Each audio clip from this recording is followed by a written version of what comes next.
मुख्यमंत्री देवेंद्रजी फडणवीस यांच्या नेतृत्वामध्ये मुंबई सुरक्षित आहे, महाराष्ट्र देखील सुरक्षित आहे. संजय राऊत, तुमचं सरकार असताना महाराष्ट्रामध्ये आणि मुंबईमध्ये काय अवस्था होती याचा विचार करा. विधान भवनामध्ये जो कोणी अफवा पसरवण्याचं काम करतोय त्याच्यावर निश्चितपणे कारवाई होईल, त्याला बेड्या ठोकल्या जातील, तुरुंगात धाडलं जाईल. परंतु मुंबई सुरक्षित नाही अशा पद्धतीच्या अफवा पसरवण्याचं काम संजय राऊत यांच्या मार्फत देखील केलं जात आहे. देवाभाऊ हे सक्षम गृहमंत्री आहेत, त्यामुळं मुंबईकडे वाकड्या नजरेनं बघण्याची हिंमत कुणाची झालेली नाही.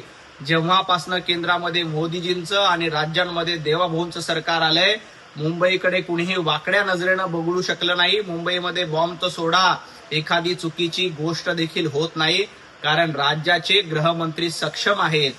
संजय राऊत, तुमचे गृहमंत्री 100 कोटीचे वसुली कसे करत होते याकडे जरा बघा आणि मग इतरांवर टीका करा.